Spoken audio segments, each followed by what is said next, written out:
amigos? ¿Cómo están? Muy buena noche.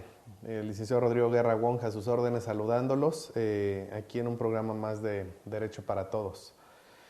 Bienvenidos. Pues bueno, ya llevamos varios programas, ya son varias sesiones en las que hemos platicado sobre temas jurídicos, temas que queremos acercar más para todos y cada uno de ustedes, temas que consideramos de importancia, de trascendencia. Queremos darles herramientas, queremos compartirles información que nos permita tanto a ustedes como a nosotros generar interacción, generar comunicación, pero sobre todo disipar dudas de esos temas que habitualmente están entre nosotros. Y pues por eso en esta ocasión decidimos hablar sobre el tema del arrendamiento inmobiliario.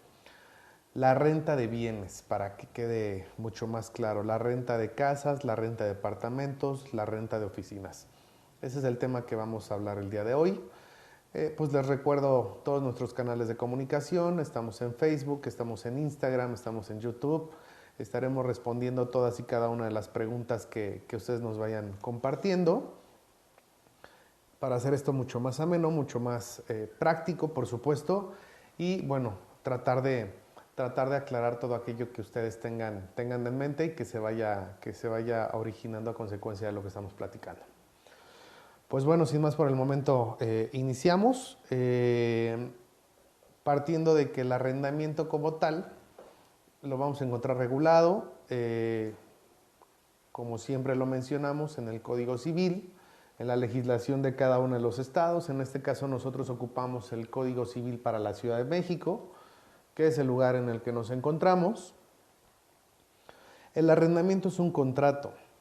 Entendamos que el arrendamiento como tal, al ser un contrato, es un acuerdo de voluntades. Partamos entonces de esta idea. Para poder generar un contrato de arrendamiento se requiere la voluntad de dos partes, del arrendador y del arrendatario. Quiero aclarar, estimados amigos, que en esta ocasión solamente nos vamos a referir al arrendamiento de bienes inmuebles, es decir, casas, departamentos, oficinas. Hay arrendamiento de bienes muebles, pero bueno, eso lo dejaremos para un tema posterior. Hablando del arrendamiento, entonces, la relación que surge aquí es que uno cede el goce temporal de un inmueble a favor de otro que se compromete a pagar por dicho uso o goce. Una parte cede un bien inmueble y el otro debe pagar por gozar y usar de ese bien inmueble. Esto es el arrendamiento. Creo que en cuestiones genéricas, en cuestiones reales, lo vemos mucho con la renta de casas, con la renta de departamentos. Al momento de nosotros tener la necesidad o tener la intención de rentar una casa o un departamento, pues entonces se genera un contrato de arrendamiento. Este contrato de arrendamiento, si se trata de bienes inmuebles, específicamente para casa habitación, es decir, en donde vayamos a vivir, no puede ser menor a un año el contrato de arrendamiento. Entonces, si se va a utilizar la casa, el departamento, el lugar para vivir, forzosamente debe ser por lo menos con una vigencia de un año. Ahora, si lo que se va a rentar es un inmueble, pero con intenciones mercantiles o comerciales, no hay un plazo mínimo, pero sí hay un plazo máximo. El plazo máximo de arrendamiento para establecimientos mercantiles o inmuebles mercantiles y o comerciales es un máximo de 20 años. Esta diferencia vale mucho la pena. No nos pueden obligar a firmar un arrendamiento para vivienda cuyo contrato tenga como vigencia menos de un año. Forzosamente es un año, y si se trata de cuestiones comerciales o mercantiles, no hay un mínimo, pero sí hay un máximo, que son 20 años. Vaya, vale la pena platicar que si se trata del arrendamiento para casa habitación, aun cuando la ley estipula que es un contrato por una vigencia mínima de un año, no significa que forzosamente al año deba de terminar el contrato. Los contratos se pueden renovar, se le puede dar continuación al contrato, pero lo que se protege dentro de este tema, en específico hablando de la vigencia, es que así se le dota por lo menos de un año en un lugar seguro para la casa habitación a favor del arrendatario. Aquel arrendatario, es decir, el que renta, tiene que pagar la renta pactada, tiene que pagar la cantidad que el arrendador haya estipulado por el uso o goce de ese bien inmueble. Algo importante que muy poca gente sabe es que la renta no forzosamente se tiene que pagar con dinero. Atención aquí, las rentas no forzosamente se tienen que pagar con dinero. La renta se puede pagar con dinero o con cualquier otra forma siempre y cuando sea determinada y cuantificable. ¿A qué me refiero con esto? Yo podría pagar la renta de mi departamento a través de la prestación de un servicio. Es decir, yo como abogado tal vez le puedo decir a mi arrendador, al casero, como se le denomina habitualmente, aunque esto no está reconocido en la ley, es que al yo ser abogado me comprometo a llevar su juicio durante un año y en lugar de pagarle la renta, él me va a dar el uso y goce del inmueble respectivo. A él tampoco le va a cobrar. Es decir, es un tipo de negociación. Pero debemos entender que la renta, la manera común es pagarle en dinero, pero si no se paga con dinero y las partes aceptan pagarla de otra forma, siempre y cuando sea legal, obviamente, determinado y cuantificable, también es completamente válido. Quiero poner tal vez un ejemplo burdo. Yo no te voy a pagar la renta, pero al mes te voy a dar 20 costales de semillas. Y si tú te das por satisfecho y el compromiso es que cada mes, los 5 primeros días de mes, yo te voy a dar 5 costales o 20 costales de semillas, a concepto o por concepto de renta, pues bueno, con eso es suficiente y está cubierta la obligación recíproca. Tú me das el uso y goce del inmueble, yo te pago la renta de una forma cuantificada y determinada. Bueno, ¿quién puede rentar? El único facultado para rentar de manera formal, de manera directa, pues obviamente es el propietario. Si uno no es propietario, no puede rentar. El propietario puede ceder, el propietario puede designar o autorizar a un mandatario, a un apoderado para que rente a su nombre. ¿Es válido? Sí, por supuesto. Si alguien cuenta con un poder protocolizado, con un mandato, con una autorización implícita, formal y directa para que te faculte a rentar a nombre del propietario, también es completamente válido. Pero hay que entender que la figura o la cadena siempre nos va a llevar a que solamente aquel que es propietario puede rentar. ¿Qué pasa en los casos en los que exista copropiedad? Entendiendo que la copropiedad es en los casos en los que un inmueble pertenece a varios, es decir, no es un solo propietario, sino son más de un propietario los titulares de un solo inmueble, una copropiedad. Si hay copropiedad, para que se pueda rentar, siempre se necesitará contar con la autorización de todos los copropietarios.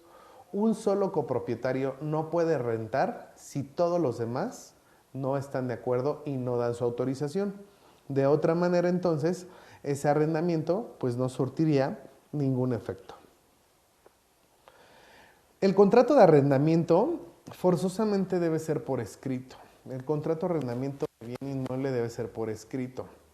Si no se da, si no existe ese contrato de arrendamiento, es una cuestión imputable directamente al arrendador. Es decir, uno como arrendador, el propietario, el que renta, está obligado en otorgar, en redactar, en imprimir, en recabar firmas, etcétera, del contrato de arrendamiento.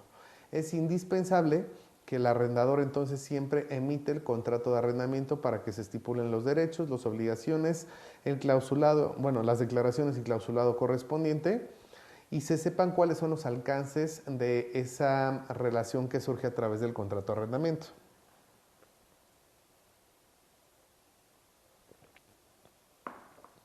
Obviamente los requisitos para rentar, pues bueno, esencialmente se debe plantear la disponibilidad del bien, la titularidad del mismo, repitiendo, y de verdad es sumamente importante que corroboren cuando van a rentar que aquel que les está arrendando sea el propietario o estar autorizado o en su caso avalado por el propietario, que se estipule la cantidad específica a pagar en renta y la forma de pago de renta. ¿Por qué? Porque en algunos casos, si no se estipula la forma y pago de renta, pues por supuesto que se genera una mala interpretación. Y pues vaya, el estipular dentro de este contrato cuáles son los derechos y obligaciones tanto del arrendador como del arrendatario es completamente importante. Es necesario que cada uno de ustedes, sea arrendador o sea arrendatario, conozca sus propios alcances. Me voy a permitir a platicarles y explicarles algunos derechos y obligaciones, primero del arrendador y después del arrendatario. Todo lo que estoy platicando se deriva, surge precisamente del Código Civil, específicamente de los artículos del 2398 al 2496 del Código Civil. Ahí encuentran todo lo relacionado con el contrato de arrendamiento, obviamente como parte de las obligaciones, como parte del título y capítulo respectivo de las obligaciones. Y pues bueno, entrando a temas sobre cuáles son los derechos y obligaciones del arrendador, pues obviamente el arrendador está obligado en entregar el inmueble, tiene que entregar el inmueble en buenas condiciones o en condiciones aptas para el arrendamiento. Está obligado en conservar la cosa arrendada en buen estado también. Esto es importante porque debemos de tomar en consideración que el mantenimiento del inmueble corresponde como una obligación al arrendador. Es el arrendador el que debe de conservar el bien en buen estado. Esto significa que la persona que va a rentar su inmueble siempre debe de darle el mantenimiento necesario, hacer las mejoras y perfeccionamientos necesarios para que este lugar sea completamente habitable, sea susceptible de habitación, sea susceptible de uso y de goce. De otra forma, está incurriendo en sus obligaciones. No puede estorbar accesos ni uso en perjuicio del arrendatario. La ley ocupa una palabra muy curiosa que dice embarazar. El arrendador no puede embarazar el bien, no puede estorbar, entendámoslo así, no puede disponer tampoco del bien una vez que lo rentó. Debe de garantizar el uso pacífico a favor del arrendatario, es decir, cuando alguien te renta, ese inmueble, debe ser completamente pacífico su uso. Te lo tienen que entregar sin que medie violencia de por medio, sin que medien amenazas, etcétera, porque la finalidad es completamente tanto de buena fe como pacífica. Entonces, esta obligación también recae sobre el arrendador. Y el arrendador, como otra de sus obligaciones, pues también está estipulado en la ley que responderá sobre todos los daños y perjuicios que llegue a ocasionarle al propio arrendatario por los defectos, por los vicios, por el incumplimiento del contrato, por la falta de mantenimiento del propio bien, etc. Entonces, en caso de que el bien o en caso de que el contrato tenga vicios, pues la obligación del arrendador será saciar por esos vicios. ¿En qué momento se tiene que entregar el inmueble? Pues bueno, el inmueble al arrendatario le tienen que dar el uso y goce del mismo al momento en el que se firma el contrato, y en ese contrato se debe estipular la fecha de entrega, pero de igual manera se tiene que estipular la fecha de vencimiento. Debe entenderse que cuando vence el contrato es la fecha en la que se debe regresar el inmueble. Ahí finaliza el uso y goce del mismo y se debe de restituir el inmueble a favor del propietario, que en este caso es el arrendador. Muchas gracias. Entonces, sí es indispensable que en esos contratos se estipule a partir de cuándo se te entrega la posesión y también cuándo finaliza la posesión. Si no se respetan estas cláusulas, estas situaciones estipuladas dentro del contrato de arrendamiento, pues bueno, la responsabilidad va a recaer sobre aquel que no haya cumplido. Si el arrendador no me da la posesión en la fecha pactada, va a ser su responsabilidad. Pero si el arrendatario no desocupa el departamento, la casa, el inmueble como tal, en la fecha pactada, también va a ser un motivo o sanción en contra de este. Bueno, empezaré a responder algunas de las preguntas que nos han compartido, lo cual les agradezco. Y la primera menciona, una vecina estaba rentando un departamento se terminó su contrato y a la semana llegaron unos abogados con policías para sacar a una mujer con su hijo de 5 años. ¿Se puede hacer esto? ¿Es legal lo que hicieron? Ok. Miren, esto pasa desafortunadamente de manera muy seguida, muy continua, pero también lo debemos de comprender el por qué pasa este tipo de situaciones. Primero, si este arrendatario o esta arrendataria no había desocupado el inmueble aun cuando ya había sido requerido, pues por supuesto que el propietario tiene derecho de solicitarle a un juez, en este caso en materia civil, el que se lleve a cabo la desocupación forzosa del propio inmueble. Esto no se da de un día para otro. Para que a un arrendatario lo desalojen es porque tuvieron que haber promovido un juicio, porque tuvo que ser vencido en ese juicio, porque se tuvo que haber acreditado el derecho del arrendador, se tuvo que haber acreditado que el arrendatario no cumplió con sus obligaciones como puede ser el pago o la desocupación en tiempo, y a consecuencia de todo esto se dicta una sentencia y en esa sentencia se le tuvo que condenar a que desocupara voluntariamente el inmueble. Cuando ya se lleva a cabo un desalojo con el uso de la fuerza pública, que va policía, que van cargadores, lanzadores también, es cuando ya pasó el tiempo en el que voluntariamente el arrendatario podía haber desalojado. Si no lo hizo, pues por supuesto que tiene derecho el arrendador, que es el propietario, en desalojarlo de esta manera. Pero repito, no se da de manera automática, se tiene que llevar a cabo un juicio, tuvo que haber sido vencido y solamente así y posteriormente de que él no desocupara de manera voluntaria, los pueden desalojar. Bueno, la siguiente pregunta dice, yo estoy rentando un departamento y el dueño ya quiere que me salga, pero faltan 3 meses para que se acabe el contrato. El dueño ya no va por la renta y no sé qué puedo hacer o en dónde deposito la renta. Ok, esta pregunta la veo muy interesante. Punto número 1. Si el arrendador, insistiendo que es el propietario, desea finalizar el contrato, esto se conoce como una rescisión o finalización anticipada de contrato. Él tendría que asumir su responsabilidad, pagar los daños y perjuicios en contra del arrendatario por la finalización anticipada del contrato. Pero si el arrendador se desconectó, si el arrendador ya no está al pendiente de las rentas, yo lo que te recomendaría es que por lo menos durante el tiempo que está pendiente o que falta de cumplir de este contrato, que son 3 meses como tú me lo mencionas, pues esas rentas las puedes depositar en juzgados. Hay un área en juzgados en materia civil que se llama consignaciones judiciales.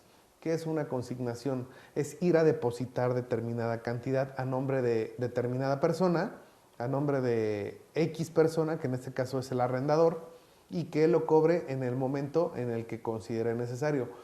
¿Para qué te recomiendo que hagas eso? Pues para que tú tengas un antecedente, una protección de que sí estás cumpliendo con la renta. De esta manera no te pueden demandar por el incumplimiento de pago de renta porque tú la renta estás pagando. Es más, tal vez un mal consejo.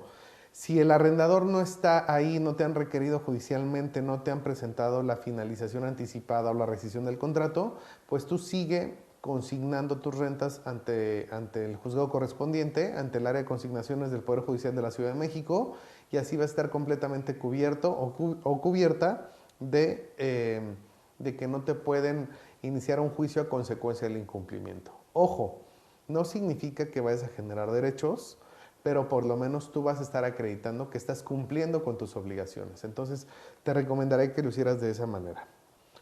Siguiente pregunta. Yo estaba rentando un departamento, no me hicieron contrato, pero un día los hijos del dueño nos sacaron a golpes a mí y a mi familia. ¿Puedo hacer algo cuando yo cumplía con los pagos tal como quedó estipulado con el dueño? Sí, por supuesto que sí. Miren, algo delicado, y esto va dirigido sobre todo a los arrendadores, a los propietarios, es que al momento, cuidado, al momento de que una persona ajena al propietario tiene la posesión del inmueble, nadie puede molestarlo en esa posesión. Y eso lo marca también la legislación civil. ¿A qué me refiero con esto? Si hay un arrendamiento, se está cediendo la posesión de tu inmueble. Cuidado, no es lo mismo propiedad, no confundamos la propiedad con la posesión. La propiedad sigue siendo tuya, tú eres el dueño, pero tú cediste la posesión de ese inmueble de manera temporal. Pero tú al ceder la posesión temporal le estás dando un derecho precisamente a ese poseedor, que en este caso es el arrendatario, y no puedes perturbarlo, no puedes molestarlo en esa posesión. Si tú lo molestas, si tú perturbas esa posesión, incurres en un delito. El delito es el despojo. El despojo es privar de la posesión a quien tiene derecho a esta. Hay muchos casos en los que los arrendadores acuden a nosotros como abogados y nos dicen, es que ya lo quiero sacar, ¿puedo ir a sacarlo yo de manera violenta, a través de golpes, amenazas, etcétera? No, no lo puedes hacer, porque como él tiene posesión del inmueble, si tú lo haces en forma violenta y sin un mandato de autoridad, entonces estás incurriendo precisamente en el delito de posesión. Y ya lo que estamos platicando hoy se iría a otra materia completamente distinta, es decir, aquí hay manera de resolverlo, hay manera de recuperar tu posesión, sí, a través del juicio de arrendamiento, especial de arrendamiento, a través de una reivindicación, probablemente, pero si tú cometes un delito, pues bueno, eso ya es materia penal y la sanción por la comisión de los delitos, como ya también lo hemos mencionado, pues es privativa de libertad, es decir, es cárcel, lo cual por supuesto que no te conviene. Entonces, si lo que se busca es que tú recuperes esa posesión, si tú como arrendatario quieres recuperar esa posesión, pues bueno, lo recomendable es entonces el promover el juicio correspondiente, que es el juicio especial de arrendamiento inmobiliario ante un juzgado civil, en este caso de la Ciudad de México, que venzas al arrendatario y una vez vencido, pues el juez te va a dar la razón, lo va a condenar al pago de todas aquellas rentas que no te ha pagado, ya que eso desocupe el inmueble. Si no lo desocupa de manera voluntaria en el plazo que el propio juzgado le dé, que el propio juez le dé, pues entonces procede ahí sí ya la desocupación forzosa. Ahora, ¿cuáles son algunas obligaciones del arrendatario? El arrendatario está obligado en satisfacer y pagar la renta en la forma y tiempo convenidos. Es la obligación directa, es la obligación más clara, que así como a ti te dieron posesión, pues tú como arrendatario estás obligado en pagar la renta. Va a responder sobre los daños ocasionados al inmueble, siempre y cuando hayan sido ocasionados por este. Es decir, no se le puede sancionar o no se le pueden exigir a los arrendatarios que paguen por los daños que el inmueble tiene por el mero uso, por el transcurso del tiempo. Esos daños son responsabilidad del dueño, del arrendador. Pero si los daños fueron ocasionados por el arrendatario, por supuesto que sí tiene que responder por ellos. Tiene que pagar la renta en el lugar que así se haya señalado. En caso de que no pague la renta en tiempo, está obligado en pagar los intereses pactados si es que se pactaron. Y si no se pactaron, pues bueno, en este caso se estipula el interés legal que está estipulado en el código, que es el 9% por ser materia civil. Tiene que mantener de manera adecuada el bien que se le cedió en uso y goce, pero en esto considero necesario compartirles que todas las mejoras que un arrendatario quiera llevar a cabo en el inmueble arrendado se tienen que hacer con autorización del arrendador. Todas las mejoras que haga el arrendatario deben de realizarse con autorización del arrendador. Si no cuenta con autorización del arrendador, también estaría incumpliendo, estaría violando la legislación y estaría violando precisamente los derechos del propio arrendador. Otra cosa importante es que todo arrendatario debe estar consciente que las mejoras que llegue a hacer al inmueble son a favor del arrendador. ¿A qué me refiero con esto? Yo en ningún momento, salvo pacto en contrario, si soy un arrendatario, le puedo cobrar al arrendador las mejoras que yo le haya hecho a la casa, al departamento que esté rentando. Si yo quiero hacer una mejora, es decir, quiero, no sé, poner una pared, piso, cambiar baños, azulejos, cocina, etcétera, y no cuento con autorización del arrendador, de que lo puedes hacer, por supuesto que lo puedes hacer, pero todas esas mejoras tú no puedes exigir que te las paguen, que sean redituables o que en algún momento el propietario del inmueble te lo pague. ¿Por qué? Porque tú estás haciendo mejoras sin consentimiento y sobre todo en un inmueble que no te pertenece. Recordemos la máxima o uno de los principios en materia de derecho civil, específicamente de inmuebles, que aquel que construye o hace mejoras en bienes ajenos, completamente los pierde. En este caso aplica exactamente esto. Si tú haces una mejora en un inmueble que no es tuyo, no son para ti, son en beneficio del propietario. Entonces, la sugerencia, el consejo en este sentido sería que si tú deseas hacer una mejora al inmueble que tienes en renta, en el sentido de que tú eres arrendatario, platícalo con el arrendador, platícalo con el propietario. Si él te autoriza, hazlo, pero debes estar consciente que no vas a poder cobrar absolutamente nada, salvo que entre las partes se pongan de acuerdo.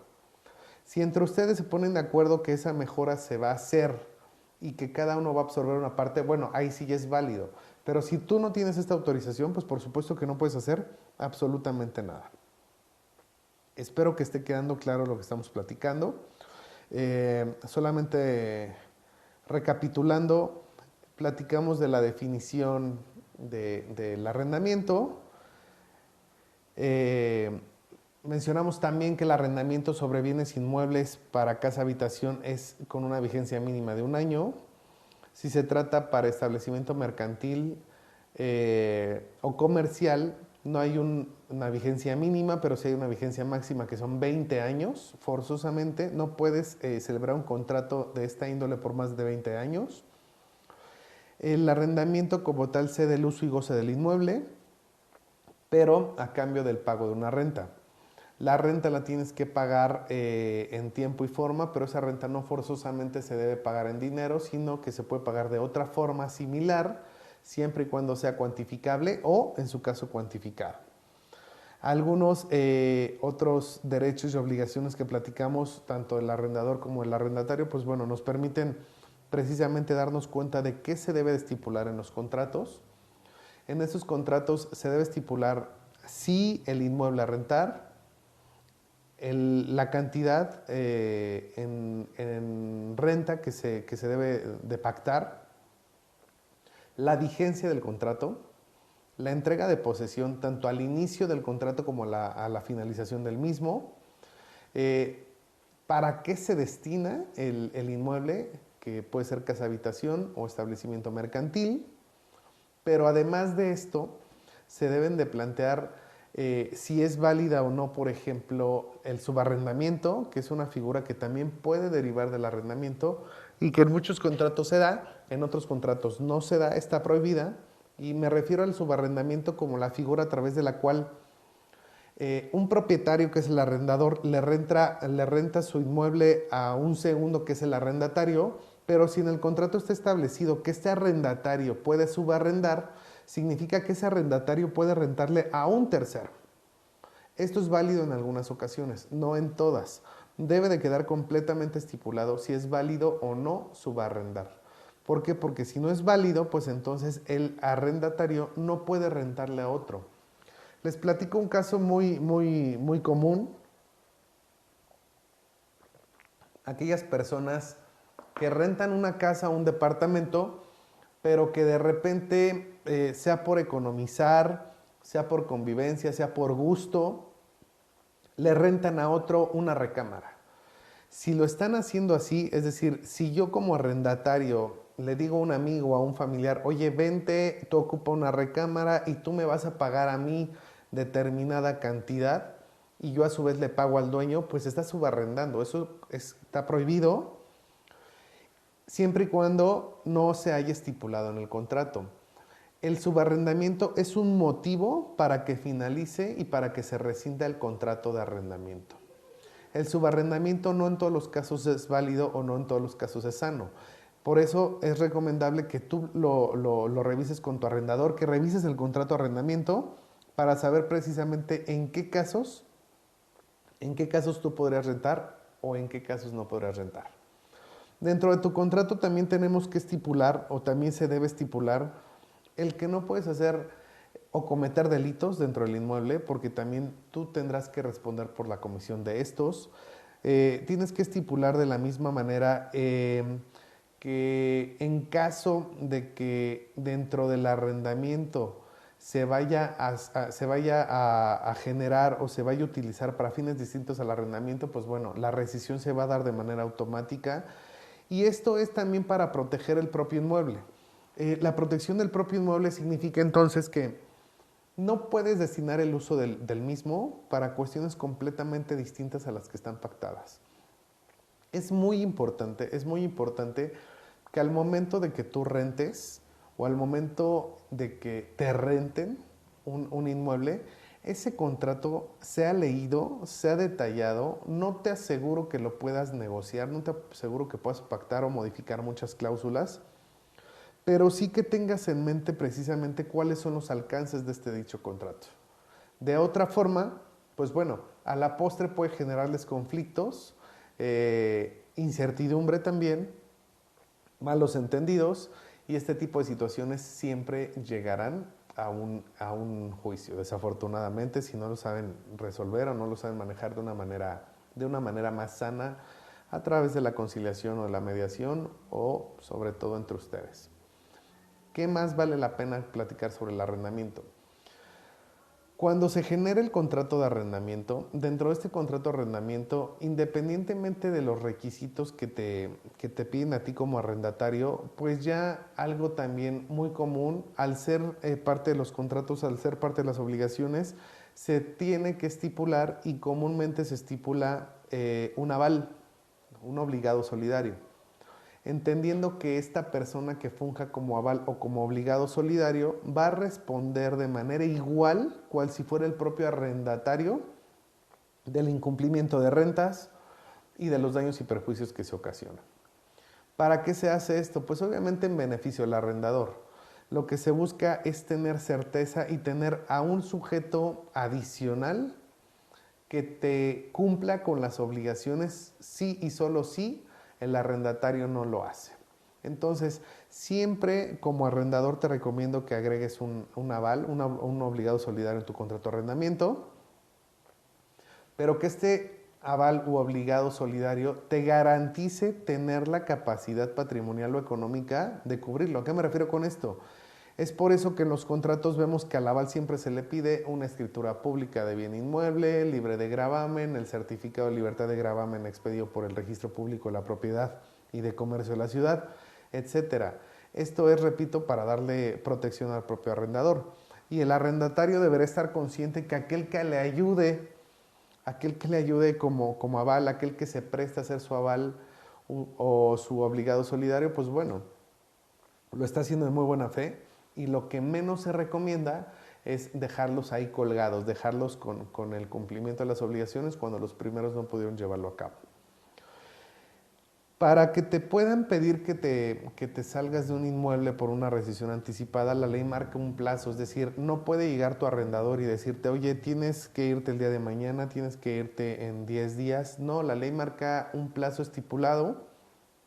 Les recomiendo, y aquí no me atrevo a mencionar el plazo salvo en la Ciudad de México, porque dependiendo de la entidad federativa sí hay diferencias en los plazos que estipula la ley. Hay 15 días, hay 30 días, incluso hay 90 días para que tú desocupes un inmueble. Por eso les digo que vale la pena que revisen la legislación de sus estados. Pero si a ti no te notifican de manera anticipada y con el tiempo de ley suficiente para que desocupes, pues tampoco están cumpliendo el contrato y tú podrías ejercitar alguna acción en contra de tu arrendador. Entonces, todos estos elementos considero que vale la pena. Desafortunadamente, al día de hoy, a consecuencia de la emergencia sanitaria, estamos atendiendo muchos casos por incumplimiento de contratos, tanto de arrendadores como de arrendatarios. Una recomendación adicional que quiero hacerles es que traten de negociar entre ustedes antes de pensar en un juicio, sin importar cuál de las dos partes sea, y que lo resuelvan de una manera sana. El juicio no va a beneficiar a ninguno porque puede perjudicar al arrendador cuando el arrendatario no desocupa, es decir, no le da la posesión. Puede perjudicar al arrendatario si a este le piden que se salga y no tiene otro lugar. Puede perjudicar al arrendador al no recibir rentas. Puede perjudicar al arrendatario al momento de que se le acumulen las rentas más los intereses respectivos, etc. Entonces realmente algo que creo que vale la pena es traten de resolver esos conflictos antes de llegar a juicio. Busquen a los abogados, acudan con nosotros en caso de que tengan alguna inquietud. Nosotros estamos en la mejor disposición de apoyarlos para aclarar cualquier situación, para revisar sus contratos, para plantearles los alcances de cada uno de estos contratos. Y bueno, siempre llegar a buen fin. Este tema de los contratos de arrendamiento de bien inmueble, pues bueno, como cualquiera de los otros temas que hemos platicado, no los podemos desarrollar tan a fondo. Lo importante es darles a ustedes, como ya lo saben, elementos, herramientas, información básica pero completa de aquellas situaciones en las que pues está involucrado el derecho en la vida diaria.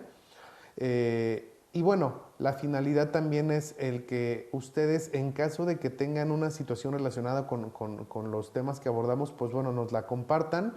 Nosotros con mucho gusto les ayudaremos a aclarar esas lagunas, a aclarar esas inquietudes que puedan surgir. Los invito como siempre a que nos manden cualquier comentario, a que sigamos en contacto. Los medios de comunicación, los lazos de comunicación que tenemos con ustedes, que son Facebook, YouTube, Instagram, los teléfonos de la oficina, etcétera, están abiertos para que en cualquier momento podamos apoyarlos. Espero que podamos seguir en comunicación, espero que sigan compartiendo, además de visualizando estos videos, que hacemos con mucho gusto para ustedes. Y pues bueno, no me queda más que despedirme, dándoles las gracias por todo el tiempo que pasan con nosotros. Deseo verlos en la siguiente transmisión. Que tengan muy buena noche y seguiremos en contacto. Gracias.